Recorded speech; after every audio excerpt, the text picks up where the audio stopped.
Network ठीक ठाक है, बस आप लोगों की मुझे आवाज आज कम आ रही है, जाने क्यों। गुरु जी ऐसे कहते हैं ये। जी जी, आवाज आ रही है अब।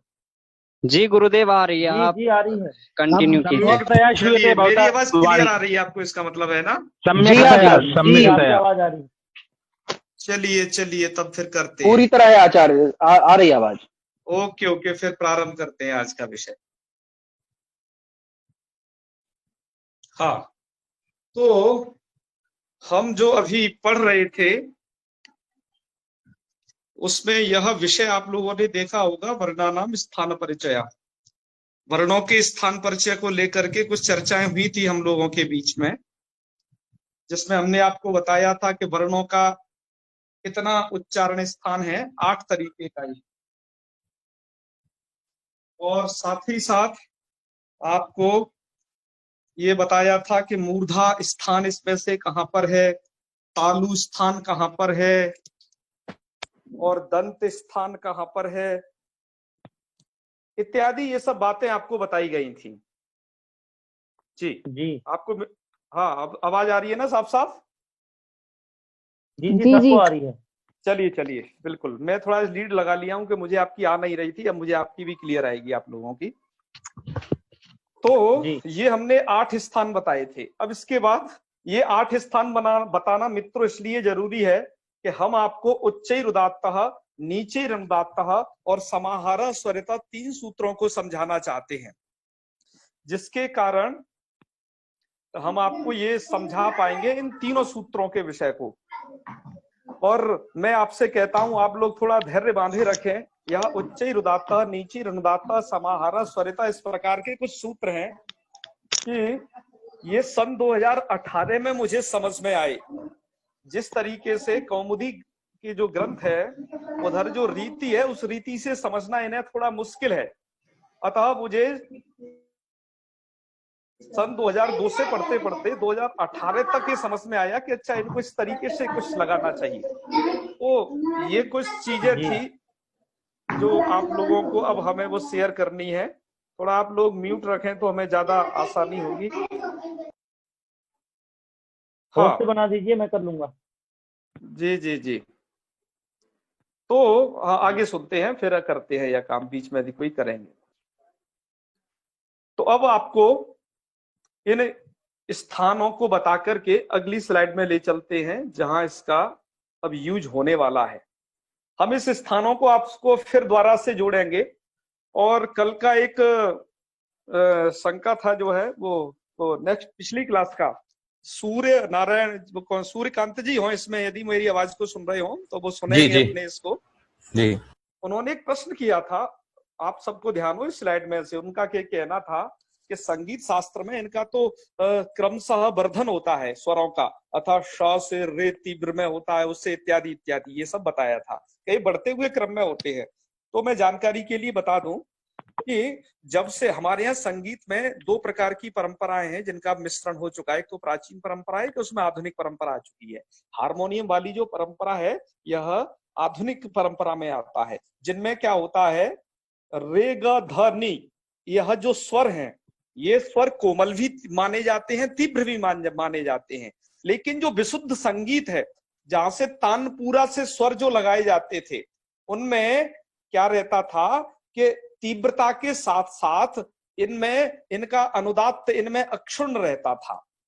अर्थात इनका जो वो नीचे का खर्ज है, उससे उन्हें गाया जाता था। वो एक प्राचीन परंपरा है। तो 2 तरीके की परंपरा हम लोगों के सामने वो बन चुकी हैं। एक तो थाटकी गायकी, जिसमें एक ये भी मत है कि क्रमिक क्रमिक बढ़ना, और एक रियल गायकी जो जैसे इन श्लोकों के माध्यम से दर्शा रखी है, जो पुराने जो छन्नूलाल मिश्रा जैसे जो काशी के गायक हैं, वो अच्छे दर्जे के गायक इस बात को जानते हैं कि वहां पर भी इन री और ध स्वर में भी कैसे अनुदात्त होता है, अर्थात कैसे इनको नीचे के उससे लिया जाता है। तो ये सब वहां पर है। तो 2 प्रकार की गायकी को आप समझेंगे यहाँ पर, उस तरीके से यहाँ पर डिफाइन किया हुआ है। ये पाणिनि शिक्षा का श्लोक जो आपको नीचे दिखाया गया है, उदात्त निषाद गांधारऊ, ये उसी का द्योतक है।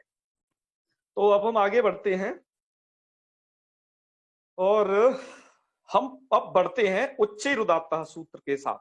मित्रों, मैं आपसे फिर एक बार कहना चाहता हूं, बस जी ये नहीं, 2 सूत्रों का जो व्याख्यान है ना, 2-3 सूत्रों का, यही बस थोड़ा सा आपको मुझे लगता है कि कुछ थोड़ी बहुत दिक्कत हो तो हो। हालांकि हमने इसको इतना मनोरंजन तरीके से बना रखा है, मनोरंजनात्मक तरीके से, कि आपको दिक्कत नहीं आने वाली है।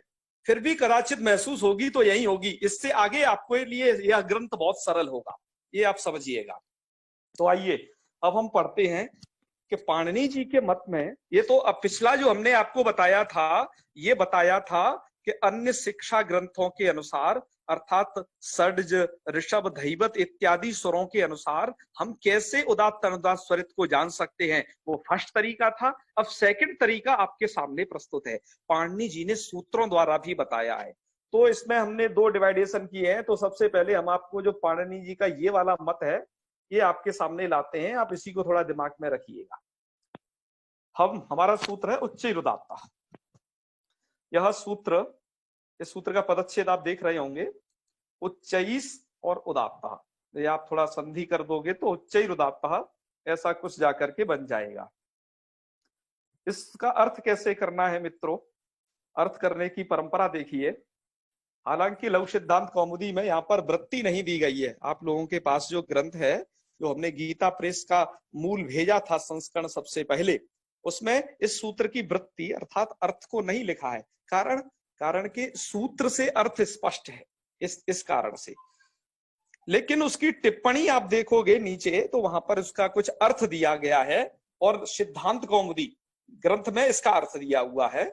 तो हमने गीता प्रेस का जो टिप्पणी है उच्चैरुदात्त और नीचैरुदात्त सूत्र के नीचे, उसके अनुसार यहाँ पर अर्थ को लिया है, और वह अर्थ बहुत सटीक है ना। उसी के माध्यम से हम समझते हैं। आइए, तो अब प्रारंभ है, आपके सामने प्रस्तुत है अब उच्चैरुदात्त सूत्र का अर्थ के साथ व्याख्या।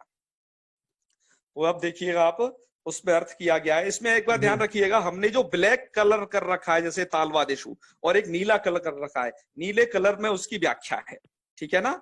और जो ब्लैक कलर है वो मूल जो पंक्तियां हैं ग्रंथ में, वो वह है। इस तरीके से आप थोड़ा विभाजन समझे रहेंगे। तो तालवादिशु अर्थात तालु आदि स्थानों में। तो कौन से हैं वो? कंठादि अष्टसु, तालु आदि कंठादि 8 स्थान। तो अब ध्यान रखिएगा, पीछे हमने आपको 8 स्थान मुख्य बताए थे उन 19 में से, उन्हीं 8 स्थान की यहाँ पर चर्चा हम कर रहे हैं कि तालवादिशु। तो तालवादिशु क्या है? वो अष्टसु स्थानेषु, अर्थात 8 स्थानों में। अर्थात तालु आदि में जो 8 स्थान है, पुरः, कंठ, सिरः इत्यादि टाइप के, उनमें क्या होता है? ऊर्ध्वभागे, ऊर्ध्वभाग का मतलब सिरोभाग कह लीजिए, यानी कि मूर्धा भागे वायोः प्रतिहतत्वेन, वायु के प्रतिहत होने से अर्थात वायु का बलाघात मूर्धा के क्षेत्र में जब होता है, उससे निष्पन्न मतलब उत्पन्न, उससे यदि उत्पन्न अच होता है, अच ये शॉर्ट फॉर्म है, प्रत्यय जो जानते होंगे वो समझ गए होंगे, अच हम किनके लिए कह रहे हैं, स्वरों के लिए। तो वहां से निष्पन्न जो अच होता है मित्रों, वह उदात्त संज्ञक होता है। अब हम आपको पिछली स्लाइड में उस चित्र को भी दिखाते हैं, जिससे आप समझोगे वो कौन सा स्थान है। हमारे पास ये है। अब इसमें देखेंगे कि तालवादी स्थानों में जो कौन सा वो मूर्धा सिरोभाग है, जहां पर वायु का संयोग होने से, अर्थात वायु जो भी मित्रों एक बात ध्यान रखना, यह जो शब्दोत्पत्ति होती है, शब्द की उत्पत्ति में सबसे बड़ा कारण है वायु, अर्थात वायु के माध्यम से ही हम शब्दों को बोल पाते हैं। शब्दों की जो प्रक्रिया है, कैसे उच्चारण कैसे होता है, आत्मा बुद्ध्या समेत अर्थान मनोयुंक्ते विवक्षया, यह जो श्लोक है ये पाणिनि शिक्षा में दिए हुए हैं। इन श्लोकों का यह तात्पर्य है कि जब आत्मा बुद्ध्या समेत अर्थान, आत्मा बुद्धि के साथ जब अर्थों को समेती है ना, एकत्रित करता है, तो वह कायाग्नि से, अर्थात हमारी जो जठराग्नि है, उससे उत्पन्न होकर के वायु हमारे हृदय प्रदेश तक आता है, और मूर्धा इत्यादि स्थानों में टकराते हुए, और कंठ, तालु, जिह्वा, दंत इत्यादि के व्याघात से वह शब्द उत्पन्न होते हैं।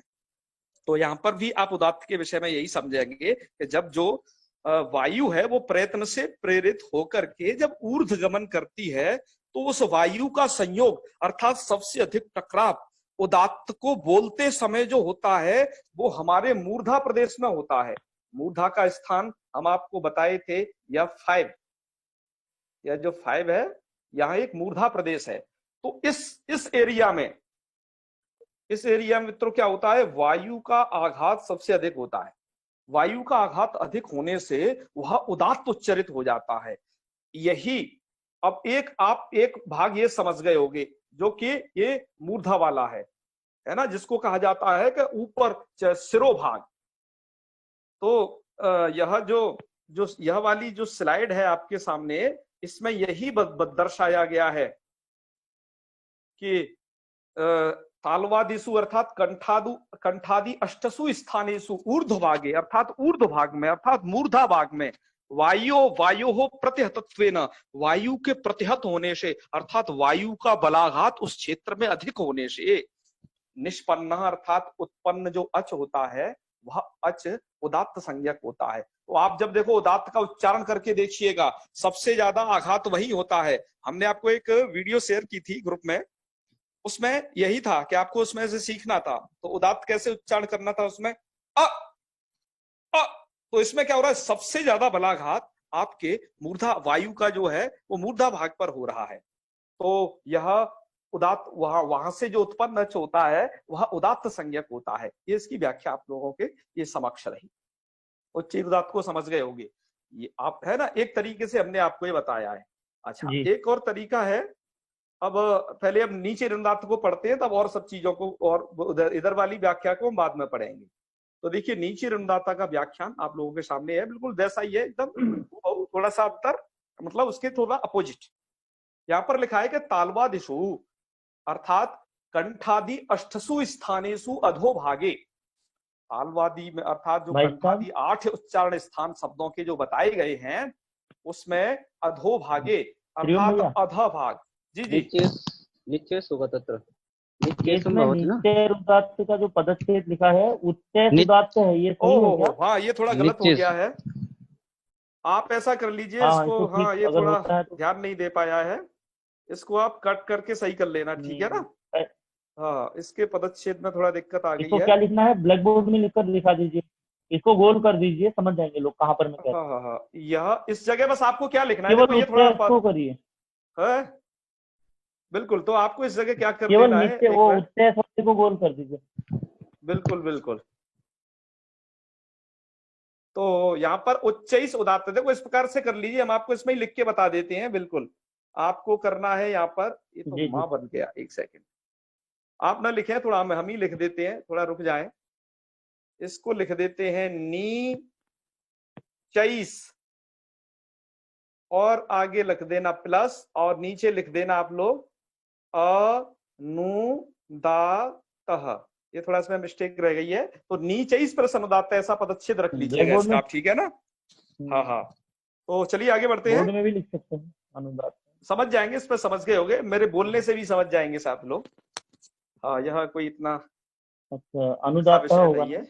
बिल्कुल। तो तालवादिषु अर्थात कंठसु अस्थसु स्थानेषु अधोभागे अर्थात अधभाग में, जो अधभाग का मतलब है उरोभाग, उर मतलब आपका हृदय प्रदेश, आपका जो हृदय प्रदेश है ना, जहां से ये वर्ग आप कुछ वहां से भी कुछ वर्ण उच्चारित होते हैं, अर्थात वायु का दाब वहां पर भी सबसे ज्यादा होता है।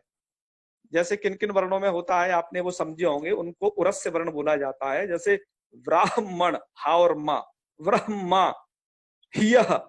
तो इस प्रकार से यहाँ पर क्या हो रहा है, इन सब वर्णों में वायु का जो आघात है वह बलाघात आपके हृदय प्रदेश में हो रहा है, जिसको कहते हैं उरोभाग। जिसको क्या कहते हैं, उरोभाग। उसको हमने अधोभाग के नाम से कहा गया है। जो नीचे ऋणदाता में नीचे ही मतलब अधा, अधा कौन सा, वो उरह भाग। तो वायु प्रतिहतत्वेन, वायु के प्रतिहत होने से अर्थात वायु के वहां पर जोरदार एक टक्कर होने करने से अर्थात वहां ज्यादा बलाघात होने से निष्पन्न अर्थात उत्पन्न, जो उत्पन्न होता है वह अनुदात्त संज्ञक होता है। ये आपने इनको यह समझा होगा कि वह अच अनुदात्त संज्ञा किस कंडीशन में हो सकता है।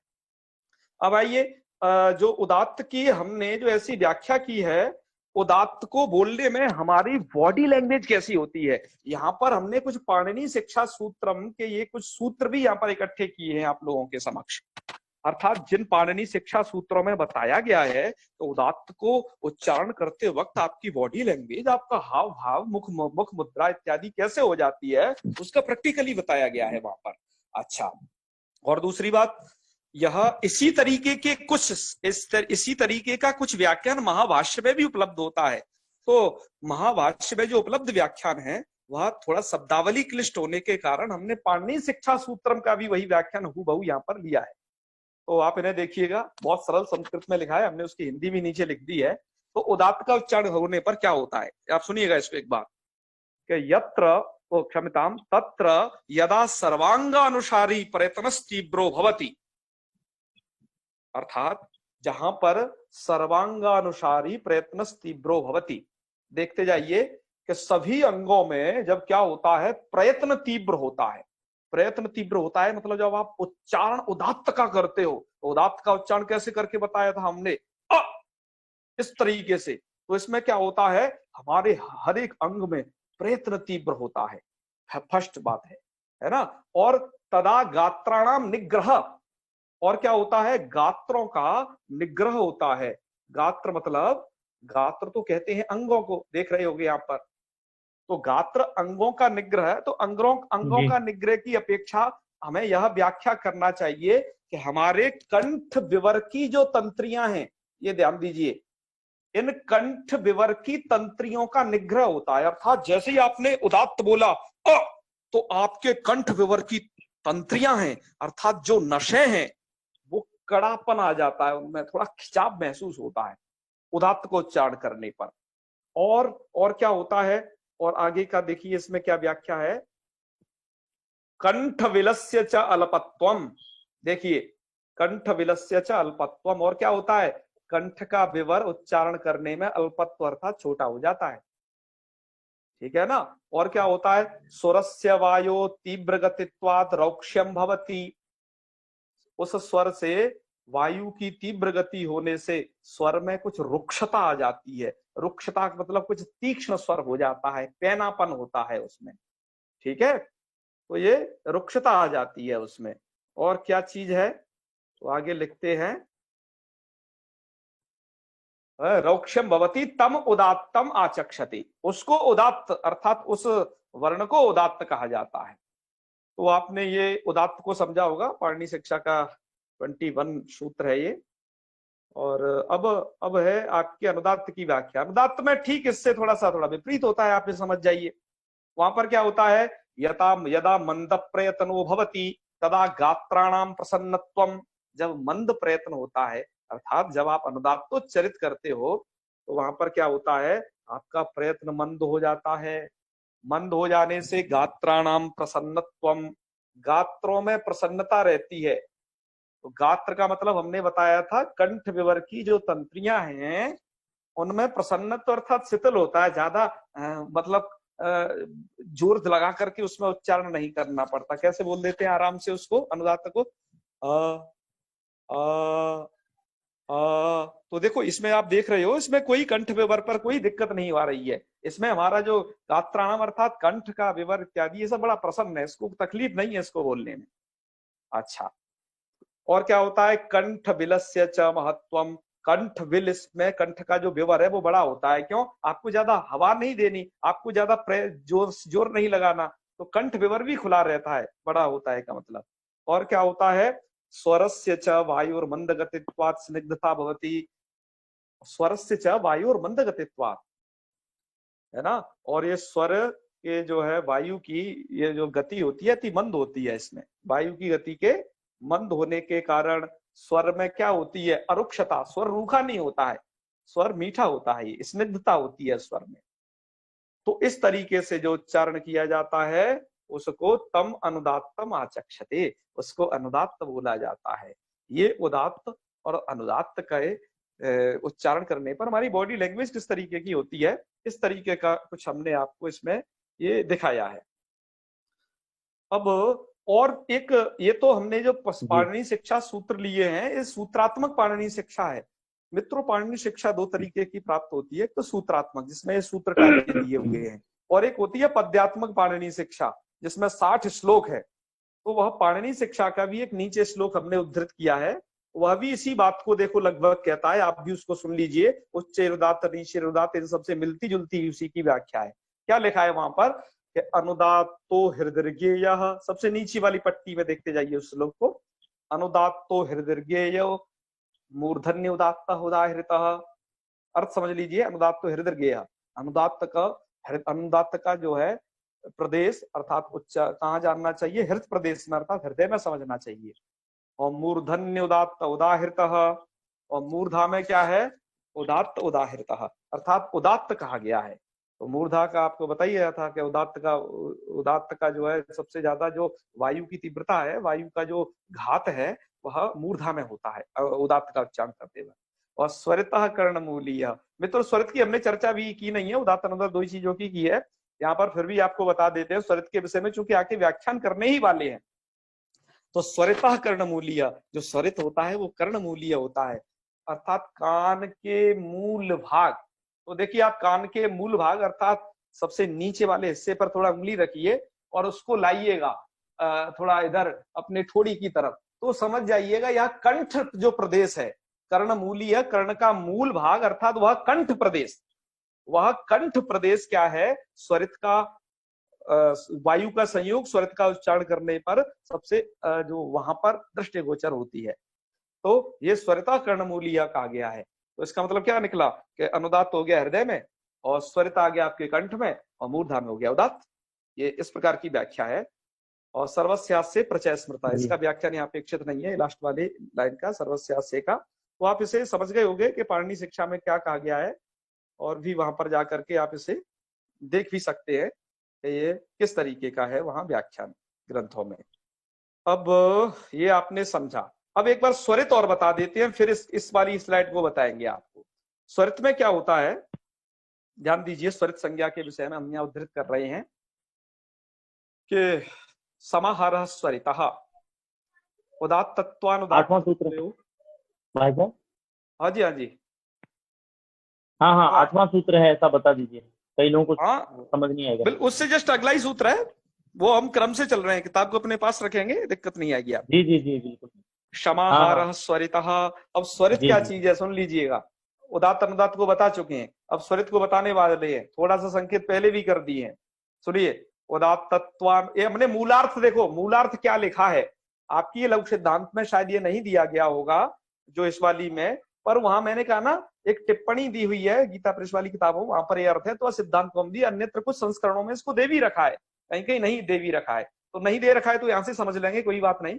तो मूल में अर्थ क्या लिखा है, उदात्तत्वानुदात्तत्वयोः एकत्र समाहारो सोच स्वरितः, अर्थात उदात्त का अनुदात्त का, उदात्त अनुदात्त का नहीं, उदात्त अनुदात्त नाम के जो दो वर्ण धर्म हैं इनका एकत्र अर्थात एक जगह समाहार हो जाना, अर्थात एक जगह मिल जाना, उसका समूह बन जाना, वो अच क्या होता है, स्वरित संज्ञक होता है। ठीक है ना। अच्छा, इसका एक सरल अर्थ भी देखते हैं जिससे आपको थोड़ा समझ पाओगे। हमने एक और भी लिखा है, यस्मिन् स्वरे, ठीक है, देखते जाइए यहां से, यस्मिन् स्वरे उदात्तस्य अनुदात्तस्य च उभयो वर्ण धर्मयोः समाहारः भवति। जिस स्वर में उदात्तत्व और अनुदात्तत्व नाम के दो वर्ण धर्म का समाहार होगा वह अच स्वरित संज्ञक हो जाएगा। हिंदी वाले भी देख ले थोड़ा, हिंदी में जो नए लोग जुड़े हैं उनको क्या होता है, उदात्त और अनुदात्त के आमिश्रण युक्त अथवा उदात्त और अनुदात्त के अंतराल में रहने वाला जो स्वर होता है वो स्वरित कहलाता है। तो ये आपके स्वरित की स्थिति हो गई। अर्थात स्वरित एक ऐसा है कि इसमें उदात्तत्व अनुदात्तत्व दो प्रकार का धर्मों का आमिश्रण होता है, मिले हुए होते हैं, वह स्वरित की स्थिति बनती है। ठीक है, तो आपको यह सूत्रार्थ शायद समझ में आ गया होगा, और भी हम आपसे चर्चा भी कर लेंगे कुछ चीजों की। अब क्या हो गया, अब तक का जो है पूरा ये सुन लीजिएगा। अब तक की पूरी राम कहानी में यह हो गया कि हमने पहले तीन संज्ञा, देखो सबसे पहले हमने अच था ना, अचा स्वरा जो पहले बताया था, उस अच की तीन संज्ञाएं की थी मित्रों। अच की 3 संज्ञाएं थी, ह्रस्व, दीर्घ और एक प्लुत नाम की। वो उच्च वो सूत्र था उकालो ह्रस्व दीर्घ प्लुता। अच्छा, अब हमने क्या किया, उन प्रत्येक की तीन संज्ञा की थी, ह्रस्व दीर्घ प्लुत। अब उच्च रुदात्त, नीचे रुदात्त, समाहार स्वरित द्वारा प्रत्येक की अर्थात ह्रस्व की 3 संज्ञाएं ये रही उदात्त अनुदात्त स्वरित, दीर्घ की 3 संज्ञाएं हुई उदात्त अनुदात्त स्वरित, और प्लुत की 3 संज्ञा हुई उदात्त अनुदात्त स्वरित। अर्थात ह्रस्व 3 तरीके का हो सकता है, सुन लीजिए, तीन संज्ञा हो गई। ह्रस्व जो 3 तरीके का हो सकता है, अर्थात ह्रस्व उदात्त, ह्रस्व अनुदात्त, ह्रस्व स्वरित। दीर्घ भी ऐसे ही 3 तरीके का हो सकता है, जैसे दीर्घ उदात्त, दीर्घ अनुदात्त और दीर्घ स्वरित। प्लुत भी 3 तरीके का हो सकता है, प्लुत उदात्त, प्लुत अनुदात्त, प्लुत स्वरित। यह अब तक कितने प्रकार हो गए? 9। 3 दूनी 6, 3 3 9, ये 9 प्रकार हो गए, ठीक है ना। अच्छा, अब प्रश्न ये होता है कि जी उदात्त अनुदात्त हमने बोलने में तो समझ लिया, लेकिन क्या इसका कुछ सिंबल वगैरह भी है कि जहां से हम देख करके पता कर सकते हैं कि जी ये उदात्त है? क्योंकि बोलने से तो हम पकड़ लेंगे, कि लेखन से ये कैसे पता चलता है, कि क्या इसका भी कुछ सिंबल वगैरह है? तो कहते हैं यस, बिल्कुल सिंबल है। आप अब इसमें देखिएगा, इस स्लाइड में हमने वो सिंबल ही दर्शा रखे हैं। उदात्तानुदात्त स्वरिता नाम लेखन प्रकार। लेखन क्या इनका कैसे होता है, तो हमने कुछ एक पंक्ति दिया शुरुआत में कि उदात्तादि स्वराणाम चिन्ह विशेषस्य प्रयोग वैदिक पुस्तकेषु एव उपलभ्यते। अर्थात ये आजकल मित्रों वैदिक पुस्तकों में ही उपलब्ध होता है, लोक में अब इसकी उपयोगिता नहीं है। अतः लिख दिया अद्यत्वे, अर्थात आजकल लौकिक भाषायाम, अर्थात हमारी बोलचाल की जो आज की लौकिक भाषा है, इसमें इसका प्रयोग नहीं होता है। अस्य प्रयोग नास्ति। तो क्या तरीका है, यह तरीका समझ लीजिए। उदात्त अनुदात्त स्वरित के सिंबल आपको क्या मिलेंगे, तो देखिए हमने लिखा है उदात्त स्वरितस्य चिन्हम, अर्थात सिंबल न भवति। यदि आप ऐसे अ ई उ वगैरह लिखे कहीं पाओ तो आप समझ लेना, है ना, कि यह उदात्त है। ऐसे क में भी ऐसे अ रह सकता है तो समझ लेना ये उदात्त है। उदात्तों पर प्रायः कोई भी चिन्ह लगाने की प्रथा नहीं है इसमें शुक्ल यजुर्वेद संहिता में, ठीक है ना। हाँ, तो ये क ऐसा लिखा हो या ख ऐसे लिखे हो, अर्थात जिन पे कोई चिन्ह ना हो, तो समझ लेना कि ये सब जिसका कोई सिंबल नहीं है वो उदात्त है। और अनुदात्त का क्या होता है, ये वाला सिंबल होता है, ध्यान रखिए। ये नीचे जो लेखा, आप वेद मंत्रों को जब देखते होगे तो ये नीचे कुछ ऐसी रेखा पाते होगे शब्दों के नीचे, तब आप समझ लेना कि ये जी अनुदात्त है। ये इनका हमें उच्चारण अनुदात्त में करना है। अच्छा, और ये है तीसरे नंबर पर स्वरित। स्वरित में क्या होता है, स्वरितस्य ऊर्ध्व, ऐसे अर्थात एक खड़ी रेखा होती है, आप इसे देख पा रहे होंगे, ये अक्षरों पर सब पे लगी है खड़ी रेखा। तो ये खड़ी रेखा दिखाई दे किसी पर तो समझ लेना कि इसका उच्चारण मित्रों हमें स्वरित करना है। पर आजकल अब होने क्या लगा है, होने क्या लगा है थोड़ा बाद में बताएंगे। नीचे पहले एक चीज और दिखा दें आपको कि जहां पर ये लगे हैं, एक वैदिक मंत्र का उदाहरण लेते हैं। वैदिक मंत्र में आप देख रहे होंगे कि सन्नो देवी रभिष्टया आपो भवन्तु पीतये, यह मंत्र हमने यहाँ पर लिया हुआ है। तो सम नो, ये ओ लगा, सन्नो ओ पे जो लगा हुआ है, आप इसे मानिएगा यह स्वरित है, आपको इसका उच्चारण स्वरित में करना है। और क्या है, देवी पे देखो, देवी दे का ए, ध्यान से देखिए, दे का ए आपको अनुदात्त में उच्चारण करना है, लेकिन वी पे कोई स्वर नहीं है, सा पर कोई स्वर नहीं था, है ना। तो इनको आपको किस में उच्चारण करना पड़ेगा, उदात्त में करना पड़ेगा। क्यों, क्योंकि वहां कोई स्वर नहीं है। जहां जिसमें कोई स्वर न लगा हो तो समझ लेना आप ऑटोमेटिक वो उदात्त है। और जिनमें ऊपर लग गया ये, अब आप समझ लेना स्वरित है। और नीचे जिनमें मित्रों ये लगा दिखाई दे रहा है आपको कुछ जगहों पर, समझ लेना इनका उच्चारण आपको किसमें करना है, अनुदात्त में करना है। तो ये मित्रों कुछ तरीके थे। और पर आजकल पद्धति क्या हो गई है कि जो वैदिक है वो वेद मंत्र को जब सब स्वरों को इंगित करते हैं तो स्वरों का इंगित अब वो हाथ से करते हैं। अर्थात जब अनुदात्त होता है तो हाथ उनका नीचे गमन करता है, ठीक है ना, ऐसे नीचे आता है इस तरीके से। और जब उदात्त में ऊपर रहता है और स्वरित में क्या होता है, उनका हाथ मध्य में स्थित होता है। तो अब इसको हाथ से दर्शाने लग गए हैं। यजुर्वेद में यह हस्त निर्देश की प्रणाली है, पर यह ऋग्वेद वगैरह की जो स्वर है वो सबके सब कंठ से ही लगाए जाते हैं। वो उदात्त बोलेंगे कंठ से, अनुदात्त भी कंठ से ही बोलेंगे और स्वरित भी कंठ से ही बोलेंगे। तो यहाँ पर इस तरीके के उच्चारण की जो विधि थी हमने आपको बताई। अब आपके कुछ प्रश्न हो तो उनको ले लेते हैं, है ना। आज थोड़ा क्या है, थोड़ा समय हो गया था तो प्रश्न का आपको आज कम समय मिल पाएगा, थोड़ा 5 मिनट में जो प्रश्न हो आप कर लीजिए। तो जी तोला जी आप थोड़ा इनसे जी। प्रश्न ले लें। जी कोई शंका हो तो अवश्य बताएं। अभी अभी जी आचार्य जी, एक जी खड़ी हाँ, अभी रेखा जी के बारे में समझ में नहीं आया। आपने जो खड़ी रेखा के बारे में बताया ना, वो जी कुछ जी समझ जी में नहीं जी। आया। बात हाँ, उठाया आपने। यह जो खड़ी रेखा है ना, हाँ, यह खड़ी रेखा का मतलब आप समझिए जैसे ये 100 पे लगी है, ये खड़ी रेखा। यदि ये खड़ी रेखा लगी है तो आप समझ लीजिए यह स्वरित स्वर है। स्वरित स्वर का उच्चारण कैसे करना चाहिए, देखो उदात्त अनुदात्त स्वरित तीनों के उच्चारण हम आपको बराबर कंटिन्यू बता रहे हैं, एक बार फिर बताते हैं।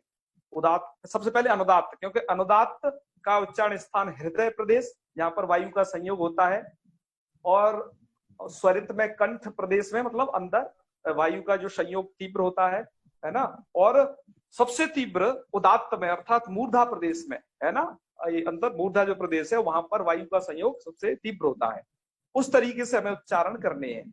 अच्छा, उदात्त को सबसे पहले अनुदात्त उच्चारण, अनुदात्त कैसे करना है, देखो इसमें हमें कोई प्रयत्न नहीं करना पड़ रहा है, अभी जो व्याख्या की वो इसी के अनुसार थी सब।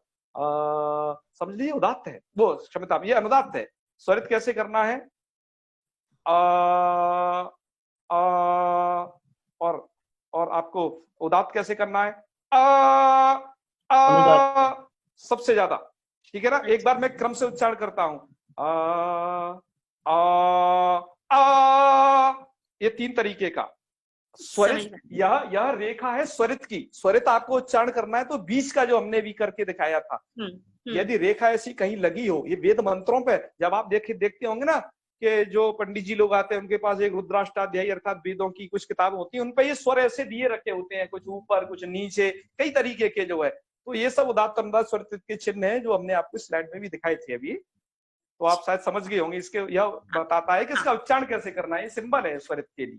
गुरुजी क्या एक और प्रश्न है मेरा, कि जैसे ह्रस्व दीर्घ पुलुत जो है उसमें उदात्त अनुदात्त प्रत्येक में 3-3 है, ठीक। तो जो दीर्घ है वो जो उदात्त होता है वो ऊपर की ओर बोला जाता है, तो वो दीर्घ पहले से ही है तो उसमें उदात्त और अनुदात्त तीनों कैसे आ सकते हैं, ये थोड़ा बताएं। आप कब से क्लास सुन रहे हैं बताइए। मैं तो शुरू से कर रहा हूँ, मैंने शुरू से कर रहे हो ना, तो हमने एक बात बताई थी, शायद आपने ध्यान नहीं दी है।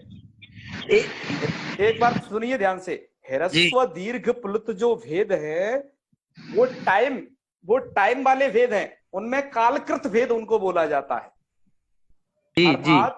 अर्थात जैसे हमने कुछ आपको बताया था कि 0.70 सेकंड यदि उच्चारण है तो आपका ह्रस्व हो जाएगा, उससे दूना कर दो तो दीर्घ हो जाएगा, वहां पर टाइम है। और यहाँ पर क्या है, आपके वॉल्यूम की रेंज, आप वॉल्यूम की वो तीव्र गति को ह्रस्व में भी बोल सकते हो, दीर्घ में भी बोल सकते हो, और प्लुत में भी बोल सकते हो उतने सेकंड में भी। अच्छा, मतलब दोनों में अंतर है समय के द्वारा है। यस वो कालकृत भेद है, और ये स्थान के टाइम अर्थात वॉल्यूम की रेंज क्या होती है उसके अनुसार भेद है। अच्छा जी गुरुजी, ठीक। बिल्कुल अलग अलग समझिए, दोनों में कोई है अलग अलग है बिल्कुल, तिल और तंदुलवर। मैं उस बार क्या क्लास मिस हो गई थी एक आपकी, इसीलिए नहीं समझ पाया था आज। हाँ बिल्कुल, ये हम शुरू से ही बता के चल रहे हैं, और लास्ट में भी इस बात को तीव्रता क्या बोलते हैं इसको ना, तरीके के जो ध्वनि की तीव्रताओं का मापन। यस। अच्छा, एक बात और छूट गई, उसको थोड़ा बता देते हैं। मैं मित्रों आपको एक और बात स्पष्ट रूप से बता दूं, कुछ लोग ये बोलते हैं कि बहुत ज्यादा चिल्लाओगे तो वो उदात्त हो जाएगा। प्रदीप जी बात सुनिए, आचार्य प्रदीप जी, प्रदीप बिसरे जी। हाँ, फिर हम ले नहीं मेरी बात को जी। तो मैं एक बात और विशेष बताना चाहता हूँ, बहुत ज्यादा कोई चिल्लाए तो उदात्त नहीं हो जाता है। अच्छा। चिल्लाने से उदात्त का मतलब नहीं है। उदात्त का मतलब क्या है कि आपका जो वायु का संयोग है वो मूर्धा में अधिक हो, जिस स्वर पर वह वॉल्यूम की, वह स्पीच अर्थात वह ऐसी रेंज थोड़ा उस टाइप की, वहां पर थोड़ा अधिक होता है वो चीज। तो बहुत ज्यादा चिल्लाना उदात्त नहीं है, और धीमे बड़बड़ा लेना भी अनुदात्त नहीं है, ये बात समझ लेना स्पष्ट। धन्यवाद। हाँ ठीक, आगे बताइए, आगे कोई प्रश्न हो तो और लेते हैं। जी जी। हेलो महोदय, नमो नमः। नमो नमः। शर्मा जी, मेरा एक प्रश्न है अच्छा जी, हो गया। अब हम लोग कि जैसे वैदिक तो रहने दीजिए आज। वैदिक में जो चिन्ह आपने बताए कि वहां से स्वरित, उदात्त, अनुदात्त पता चलता है, जी बोले। जी जी। लेकिन अभी व्यावहारिक संस्कृत में जो पुस्तकें उपलब्ध है, तो उसमें वे कैसे समझे कि ये कौन सा स्वर है? मैंने भी क्या बताया था कि इसका लौकिक प्रयोग अब स्वरों का नहीं रहा है। हम लोग ज्यादा से ज्यादा क्या करते हैं, अनुदात्त ही उच्चारण करते हैं। बहुत कम अवसरों पर हम उदात्त उच्चारण करते हैं, अथवा ऐसा होता होगा कुछ लोग ऑलरेडी उदात्त ही बोलते होंगे, अनुदात्त उनसे बोलता नहीं है।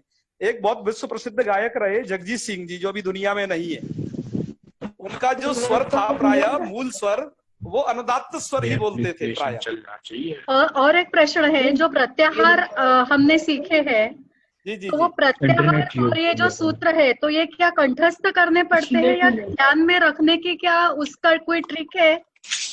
मैंने आपको कहा था कि उनको आपको तो स्कैन कर लेना है अपने माइंड में, कि जिससे जब हम अब हम आपको ये नहीं बताया करेंगे कि व्यंजन वर्ण परे हो यार, उन व्यंजनों के नाम गिनाए। हम शॉर्ट फॉर्म यूज करेंगे। हल अच्छा। अक्षर परे हो, हस अक्षर परे हो, रल अक्षर परे हो, अच हो, एच हो, इक हो, ये शॉर्ट फॉर्म यूज करेंगे। और हमारे इसके बोलने से यदि आपके माइंड में वो शब्द क्लिक होते हैं तब तो ठीक है, आपको अच्छा वह आ गया है। यदि नहीं क्लिक हो रहे हैं तो दोबारा से मेहनत कीजिए, वह तो आपको तैयार करना ही है, क्योंकि शॉर्ट फॉर्म पाणिनि जी खुद यूज करेंगे अपने सूत्रों में। तो ये तैयार करके कंठस्थ करना पड़ेगा? हाँ बिल्कुल, 14 ही तो सूत्र है, उनमें क्या है। नहीं, जो प्रत्याहार है वो तो 42 है। 42 आपको प्रत्याहार कंठस्थ करने की जरूरत नहीं है। यदि आपको 14 सूत्र कंठस्थ हैं तो 42 प्रत्याहार आपके लिए कुछ भी नहीं है। एक बार कम से कम सूत्र तो कंठस्थ कर लीजिए 14 बार, तो वो तो कुछ भी नहीं है। अच्छा जी जी जी जी। आचार्य जी। हाँ जी हाँ जी। मुझे लगता है हो गया है, समय भी हो रहा है अभी। एक चीज और थी, एक सूचना भी थी, क्योंकि डाउट तो और है, लेकिन हम लोग डाउट क्लास लेते ही हैं तो इतनी समस्या है नहीं। जी जी। फिर भी एक सुभा मलैया जी का हम प्रश्न लेंगे अंतिम। उससे पहले एक मैं सूचना भी देना चाहता हूँ। आचार्य प्रदीप जी बिरथरे हो या कोई भी अन्य हो, बिना हाथ उठाए कोई भी प्रश्न नहीं पूछेगा, इससे अव्यवस्था होती है। हाँ बिल्कुल बिल्कुल। यस इसमें हाथ कैसे उठाते हैं? मुझे ऑप्शन ही नहीं दिखता गुरु जी, हाथ कैसे उठाते हैं इसमें? हाँ इनको बता देना, थोड़ा सा भी इतना सीख लेना भाई। आपने पूछा, अलग से फोन किया, आप फोन करके लेना थोड़ा सा, हाथ कैसे उठाते हैं। चलिए प्रश्न ले लीजिए, प्रदीप जी से बाद में हम बात कर लेंगे। चलिए अंतिम प्रश्न लेंगे सुभा मलैया जी का। प्रणाम आचार्य जी। प्रणाम प्रणाम। अभी आपने जो एक वो बताया था शनो देवी, उसमें उदात्त अनुदात्त और स्वरित के चिन्ह के साथ, तो कृपया उसका उच्चारण करके बताएं तो ज्यादा स्पष्ट होगा कि कहाँ कैसा होता है। ये हमारे ग्रुप में एक वैदिक जी हैं, श्याम सुंदर जी, उनसे उच्चारण मैं हालांकि आपके समक्ष उदात्त अनुदात्त स्वरित तीनों प्रकार के उच्चारण कर रहा हूँ कंटिन्यू, अभी भी करके फ्री हुआ हूँ। तो आप स्पष्ट नहीं हो पा रहा है, इसलिए हाँ हम आपको करके बताएंगे। बिल्कुल बिल्कुल, इसको हम ऐसा करेंगे, रिकॉर्ड करके थोड़ा ग्रुप में भिजवाएंगे, आप उसे ध्यान से सुनना। जी ठीक है ना? जी जी बिल्कुल बिल्कुल, जरूर जी। तो फिर इतना ही रखते हैं फिर, है पंतोला जी। चलिए तो शांति मंत्र से सभा का समापन करते हैं जी। चलिए। ओम सर्वे भवन्तु सुखिनः, सर्वे सन्तु निरामयाः, सर्वे भद्राणि पश्यन्तु, मा कश्चित् दुःख भाग् भवेत्। ओम शांति शांति शांति। सर्वेभ्यो नमो नमः। शुभरात्रि। नमो शुभरात्रि। शुभरात्रि।